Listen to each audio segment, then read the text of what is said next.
Hello बच्चों, आज हम देखने वाले हैं चैप्टर 1 सेट्स का लेक्चर नंबर 4। पिछले लेक्चर में हमने एक्सरसाइज 1.3 तक कवर कर लिया था। आज हम देखेंगे कि जो वेन डायग्राम्स होते हैं वो क्या होते हैं। तो जो सेट्स हैं उसको हम अगर डायग्रामेटिक फॉर्म में रिप्रेजेंट करें तो उसको हम वेन डायग्राम से रिप्रेजेंट करेंगे। तो सपोज हमारे पास एक यूनिवर्सल सेट है, तो यूनिवर्सल सेट को हमेशा हम रेक्टेंगल की फॉर्म में ड्रॉ करेंगे। ठीक है बच्चों, तो ये हमारा यूनिवर्सल सेट हो गया। और जो भी इसके जो सेट्स होंगे, सपोज सेट ए या सेट बी, जो भी मेरे पास सेट होंगे उसको हम इसके अंदर ड्रॉ करेंगे सर्कुलर फॉर्म में, एक सर्कल की फॉर्म में इस सेट को ड्रॉ करेंगे। तो ये हमारे पास सेट ए हो गया और ये जो हमारे पास सेट है वो यूनिवर्सल सेट है। अब एक एग्जांपल लेते हैं, एक इलस्ट्रेशन है, जैसे कि यूनिवर्सल सेट हमें दे रखा है 1 2 3 अप टू 10। तो इसमें देखो कि इसके अंदर वैल्यूज़ डिफरेंट यूनिवर्सल सेट की वैल्यूज़ जो है 1 से लेकर 10 तक है। और ए जो है उसके अंदर जो वैल्यूज़ हैं वो है 2 4 6 8 10। तो सबसे पहले मैं लिखता हूँ 2 4 6 8 और 10। ठीक है। और अब मैं यूनिवर्सल सेट की अगर वैल्यूज़ देखूँ तो वो लेके 1 से लेके 10 तक है। तो देखो सारे इवन नंबर्स तो ए के अंदर आ गए। तो 1 3 5 7 9। और इस यूनिवर्सल सेट के अंदर देखेंगे तो हम इस रेक्टेंगल के अंदर सारी वैल्यूज़ है, बट इस सेट ए के अंदर जो वैल्यूज़ हैं वो है 2 4 6 8 10। तो मैं इस सेट ए को लिख सकता हूँ कि ए जो सेट है वो यूनिवर्सल सेट का सबसेट है। और इस तरह से हम इन वेन डायग्राम में यूनिवर्सल सेट और उसके अंदर जो उसका सबसेट है उसको रिप्रेजेंट करते हैं। अब अगला इलस्ट्रेशन लेते हैं जिसमें यूनिवर्सल सेट मुझे वही सेम दे रखा है और जो ए सेट है वो 2 4 6 8 10 है, लेकिन बी जो सेट है वो है 4 और 6। यानी कि अगर मैं इस एग्जांपल में देखूं तो इसको अगर मैं चेंज करूं थोड़ा, तो 4 और 6 बी के अंदर है, यानी कि 4 एंड 6 बी के अंदर है और 2 4 6 8 एंड 10 ये ए के अंदर है। मैं क्लियरली देख सकता हूँ कि जो बी जो सेट है वो पूरा कंप्लीटली ए के अंदर है, यानी कि B is a subset of A and A is a subset of U. यहाँ से मैं ये लिख सकता हूँ। ठीक है, आगे देखते हैं यूनियन ऑफ सेट्स क्या होता है हमारे पास। तो यूनियन जो होता है वो दो सेट्स के जो एलिमेंट्स होते हैं, उन दोनों सेट्स के जो एलिमेंट्स हैं अगर मैं उनको लिख दूं तो वो उन सेट्स का यूनियन हो जाएगा।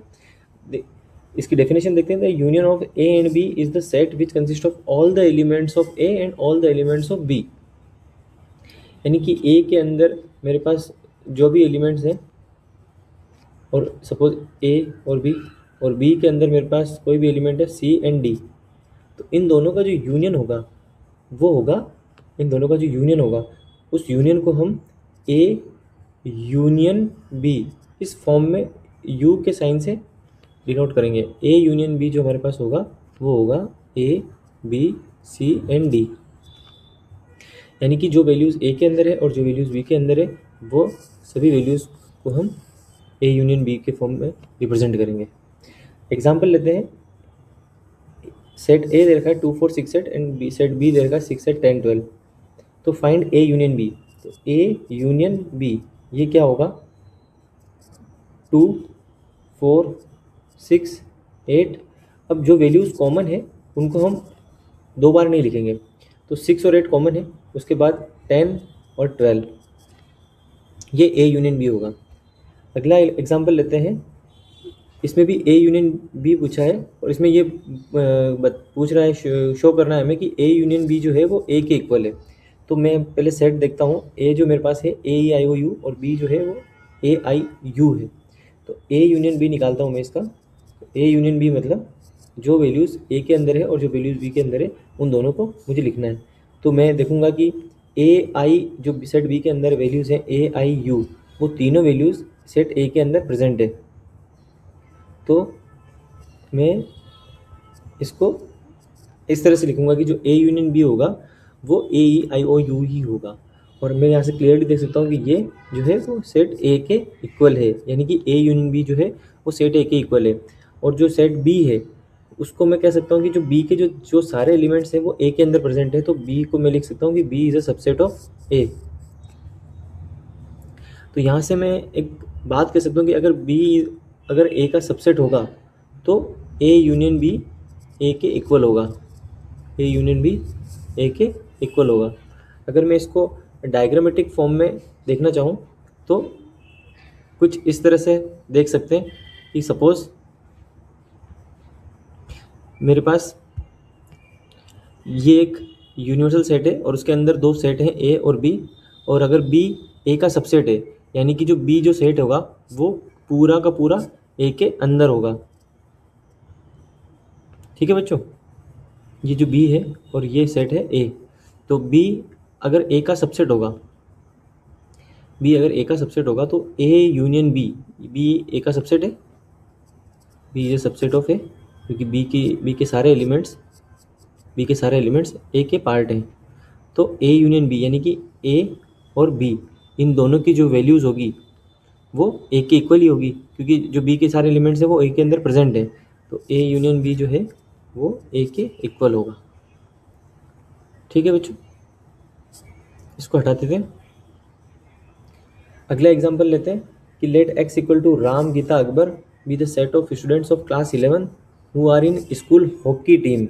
तो मैं ऐसे लिख सकता हूँ कि अगर मैं इस सेट को एच लिखूँ तो मैं लिख सकता हूँ कि राम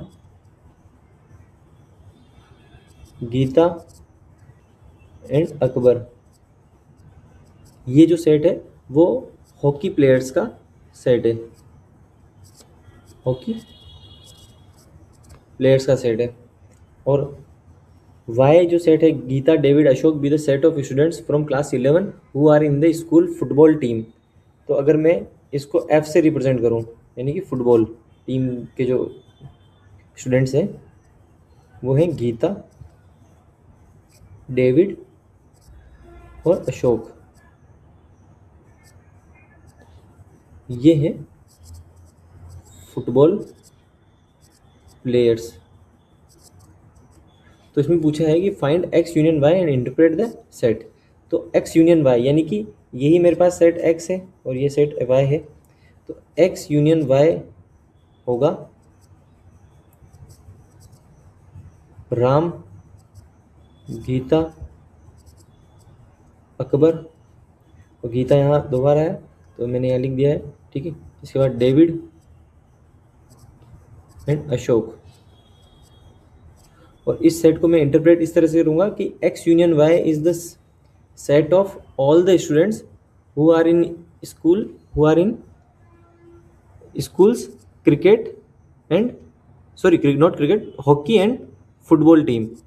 ये हॉकी में भी हैं और फुटबॉल टीम के प्लेयर्स हैं। ठीक है बच्चों, आगे देखते हैं डेफिनेशन 5। ये वही यूनियन ऑफ सेट्स की डेफिनेशन है। The union of two sets A and B is the set C. ठीक है, सी को मैं लिख रहा हूँ A union B which consist of all those elements which are in either in A or in B. यानी कि सी के अंदर जो भी एलिमेंट्स होंगे वो या तो ए के अंदर प्रेजेंट होंगे या फिर बी के अंदर प्रेजेंट होंगे, और इन दोनों के कॉमन भी हो सकते हैं।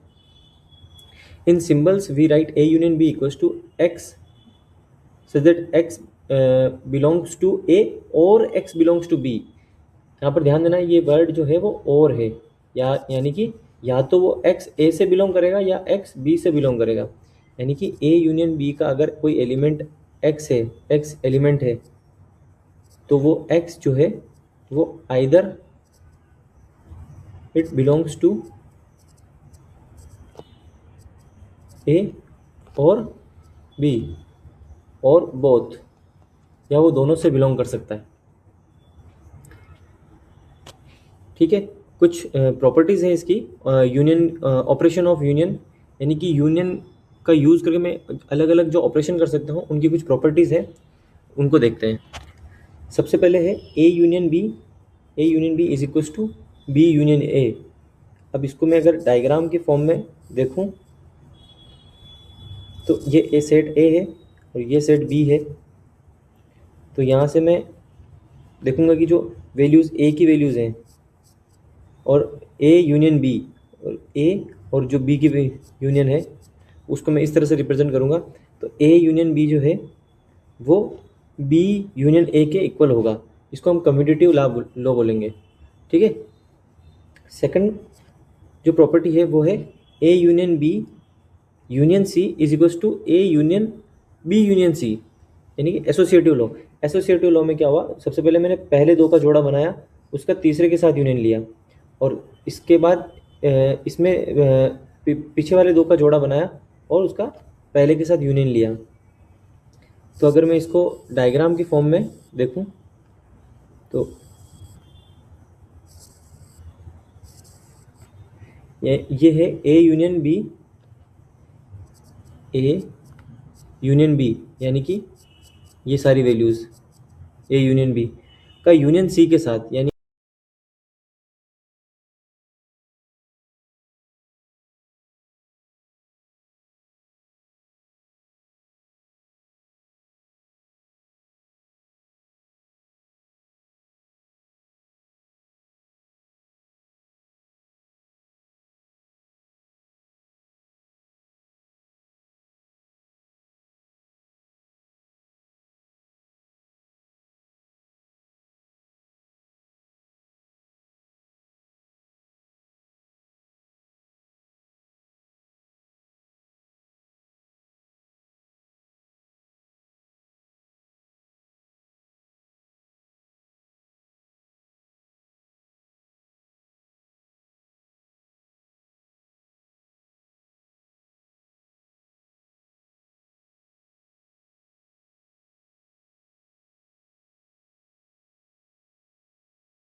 इसका फर्स्ट क्वेश्चन है find the union of each of the following pairs of sets. तो हमारे पास दो सेट दे रखे हैं x135 और y123। तो इसका जो यूनियन होगा x यूनियन y वो होगा 1 2 3 और 5, यानी कि x और y दोनों के अंदर जो वैल्यूज़ हैं वो सारी हम एक साथ लिख देंगे। अगला क्वेश्चन है ए यूनियन बी निकालना है हमें इसका। तो जो ए के अंदर और बी के अंदर दोनों एलिमेंट है उन दोनों को हमें लिखना है। तो सबसे पहले आ गया ए बी सी और उसके बाद ई आई ओ और यू। थर्ड क्वेश्चन है एक्स इज सेट ए है x is a natural number and multiple of 3। तो सेट ए को हम इस तरह से लिख सकते हैं कि X is a natural number, तो natural number and multiple of 3। तो एक्स जो ए सेट होगा वो हमारा होगा ए 3 6 9 12 एंड सो ऑन। और जो सेट बी है वो है x is a natural number less than 6। तो लेस देन 6 वाले नेचुरल नंबर्स होंगे 1 2 3 4 एंड 5। तो जो हमारा ए यूनियन बी होगा वो होगा 1 2 3 4 5 6 9 12 एंड सो ऑन। और ये जो वैल्यूज़ होगी वो मल्टीपल्स ऑफ 3 होंगे। इसको हम इस तरह से लिखेंगे multiples of 3।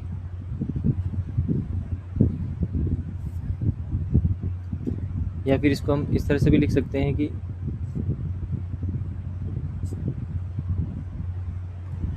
A union B, इसके अंदर देखिए 3 आ रहा है, ठीक है, ये सारी वैल्यूज़ तो आएगी। इसके हम लिख सकते हैं 1 2 4 5 and multiples of 3। Fourth question है x is a natural number and x is from 1 to 6। तो जो हमारा सेट ए है वो है 2 3 4 5 एंड 6। और सेट बी है x is a natural number between 6 to 10। तो वो आएगा 7 8 एंड 9। तो ए यूनियन बी होगा हमारे पास 2 3 4 5 6 7 8 एंड 9। फिफ्थ क्वेश्चन है दो सेट हैं, फर्स्ट सेट है ए 1 2 3 और बी 5 यानी कि नल सेट। तो इनका जो यूनियन होगा ए यूनियन बी वो होगा 5 1 2 एंड 3। बच्चों इसमें जो 5 है वो हमारे पास एम्प्टी सेट है, यानी कि इसके अंदर कोई एलिमेंट नहीं है। तो इसका जो यूनियन है उसको हम इस तरह से भी लिख सकते हैं कर्ली ब्रैकेट्स के अंदर 1 2 एंड 3। ये इसको हम इस तरीके से लिखेंगे कि क्योंकि 5 के अंदर कोई भी एलिमेंट प्रेजेंट नहीं है तो उसका यूनियन लेने पर जो हमारे पास सेट है वो वही रहेगा जो ओरिजिनल सेट है हमारे पास, यानी कि 1 2 3। सेकंड क्वेश्चन देखते हैं let a equals to A B and b equals to A B C is a is a subset of b। तो a के अंदर जो एलिमेंट है a b वो b के अंदर प्रेजेंट है। Yes, all the elements all the elements of a, that is a and b, are present in set B, therefore A is a subset of B. What is A union B?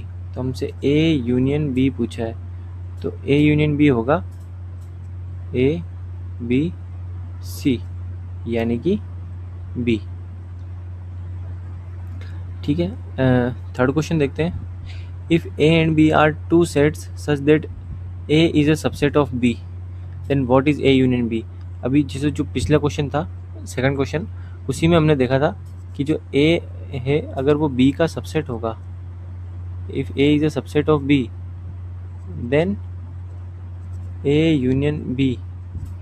देखिए A जो है वो B का subset है, यानी कि A के जो सारे एलिमेंट्स हैं, A के जो सारे एलिमेंट है वो B के अंदर प्रेजेंट है, ये B है।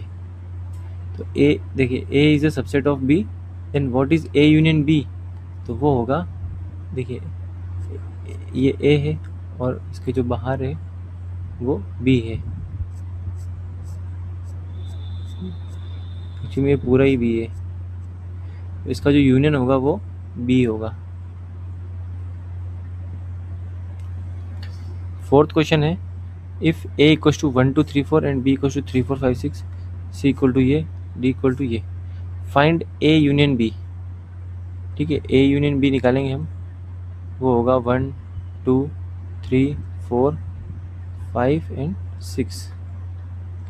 सेकंड क्वेश्चन है A union C, A union C, then तो होगा वो 1 2 3 4 5 6 7 8, 1 2 3 4 5 6 7 और 8। B यूनियन C यानी कि ये दो सेट, तो इसमें होगा 3 4 5 6 and 7 8। B union D 3 4 5 6 and 7 8 9 10, 3 4 5 6 7 8 9 10। अब A union B union C पूछा है, यानी कि जो ये तीनों सेट हैं इनका यूनियन लेना है, तो इनकी जो भी वैल्यूज़ हैं वो सब वैल्यूज़ यहाँ पर लिखी जाएगी। तो 1 2 3 4 5 6 7 एंड 8।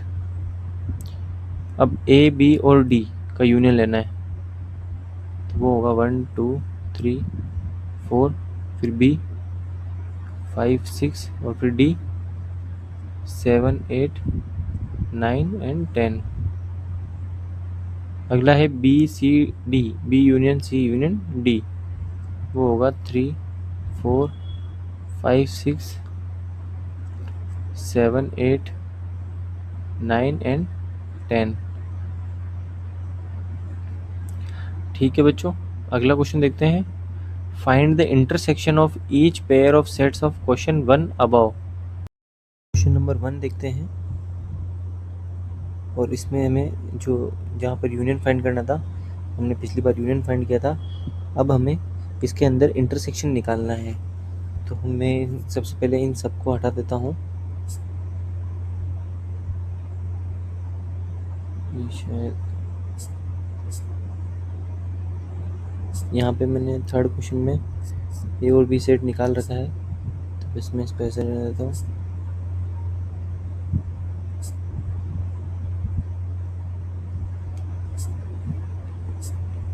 तो यहाँ पर x इंटरसेक्शन y होगा 1, 3। सेकंड देखते हैं, a इंटरसेक्शन b जो होगा मेरे पास वो होगा ओनली a। अब थर्ड क्वेश्चन जो है उसमें मेरे को जो दे रखा है x is a natural number and multiple of 3, जैसे कि ये दे रखा है, लिख रखा है मैंने, और b x is a natural number less than 6, तो ये है। तो a इंटरसेक्शन b होगा मेरे पास ओनली 3। फोर्थ क्वेश्चन है जिसमें मैंने सेट a और b दोनों लिख रखे हैं, और मुझे इनका इंटरसेक्शन निकालना है, तो उनका इंटरसेक्शन होगा 5, क्योंकि दोनों में कोई भी एलिमेंट कॉमन नहीं है। अब इस फिफ्थ में ए सेट दे रखा है, A equals to 1 2 3 and B equal to 5। तो जब मैं इनका इंटरसेक्शन लूँगा तो मैं देख सकता हूँ कि ए अगर 1 2 3 है, मतलब बी जो है वो एम्प्टी सेट है, यानी कि उसमें कोई भी एलिमेंट नहीं है। और जब मैं उसका इंटरसेक्शन किसी और के साथ लूँगा तो हमेशा वो 5 ही आएगा। ठीक है, इसके बाद हम क्वेश्चन नंबर 6 देखते हैं।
अगला क्वेश्चन है a माइनस सी।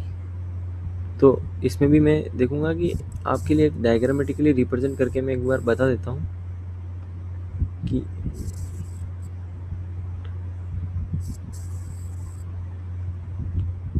अब देखिए, अगर ये सेट A है और ये सेट C है, तो इसमें से जो A माइनस सी होगा, यानी कि जो ये मेरे पास A सेट है, इसके अंदर से मैं C सेट को हटा दूंगा, तो C सेट का मेरे पास ये वाला पार्ट आ रहा है, इतना सा पार्ट आ रहा है मेरे पास, ठीक है।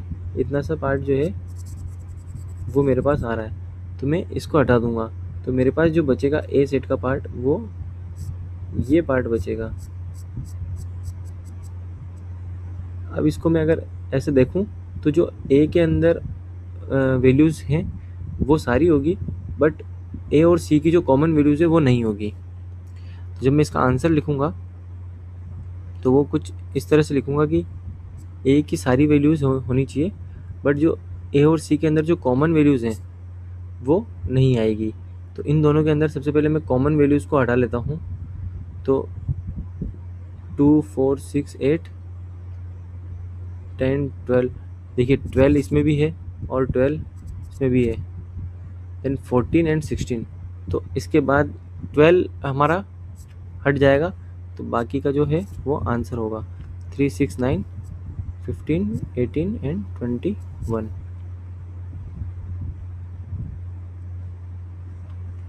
ठीक है। जो अगला है A माइनस डी, ये भी सेम इसी तरीके से होगा। इसमें से कॉमन जो है 5 10 15 20, इसमें से 15 जो है वो आउट हो जाएगा, तो 3 6 9 12 18 एंड 21। B माइनस ए, अब जो B को लिखेंगे, बट इन दोनों के अंदर जो कॉमन होगा वो A में से हटा दूंगा, मतलब जो 12 है, ये 12 और इसमें भी कॉमन है और इसमें भी कॉमन है, तो ये हट जाएगा इसमें से, तो जो आंसर होगा वो होगा 4 8 16 और 20। C माइनस ए, तो मैं देख सकता हूँ कि इनके अंदर 12 कॉमन है, तो ये 12 हट जाएगा, और उसके अलावा 6 भी कॉमन है,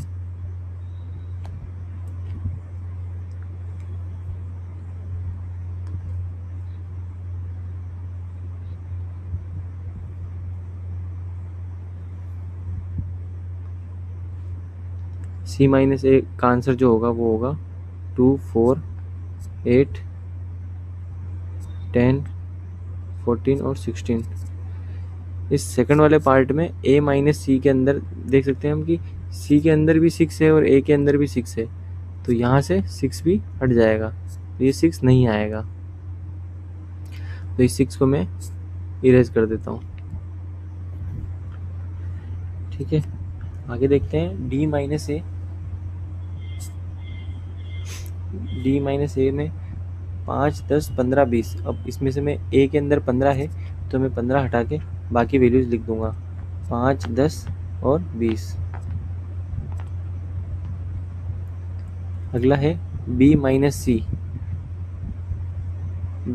सी होगा हमारे पास कि C के अंदर जो वैल्यूज़ हैं वो कौन कौन सी, 2 4 6 8, तो 8 और ये 8 ये हट जाएगा, देन इसके बाद ये 12 और 12 हटेगा, बाकी 16 और 16 हटेगा, तो B माइनस सी जो मेरे पास होगा वो होगा, उसके अंदर सिर्फ 4 और 20 ये दो ही एलिमेंट होंगे, तो B माइनस सी होगा 4 एंड 20।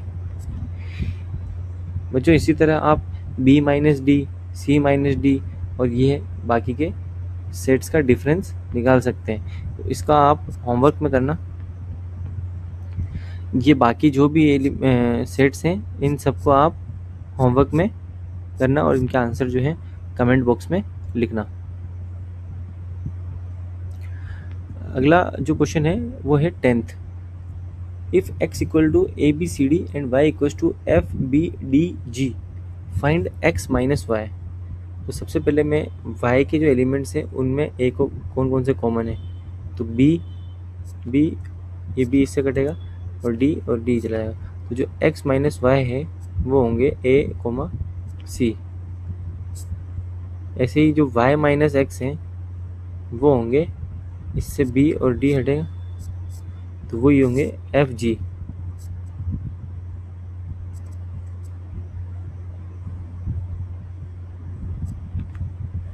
और x और y का इंटरसेक्शन जो है वो निकालना है अगर मुझे, तो मैं देखता हूँ कि B और D इसमें कॉमन है, B और D इसमें कॉमन है, तो वो आंसर होगा B एंड D।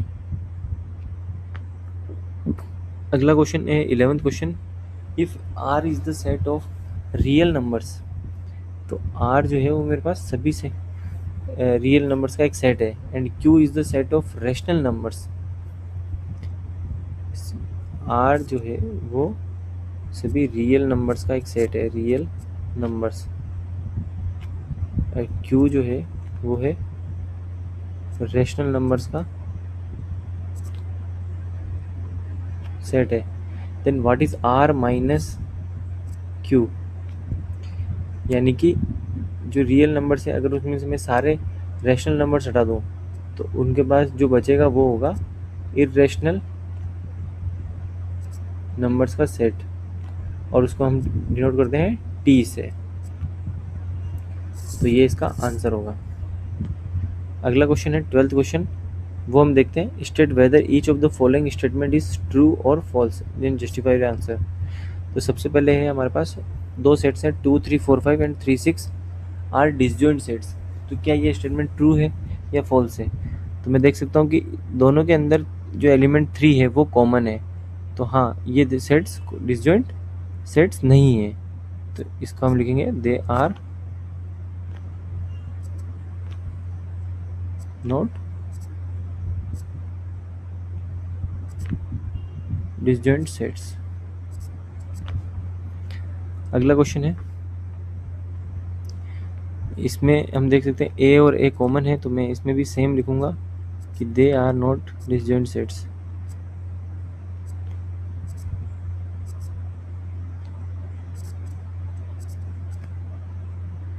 अगला क्वेश्चन है 2, 6, 10, 14 एंड 3, 7, 11, 15 आर डिसजॉइंट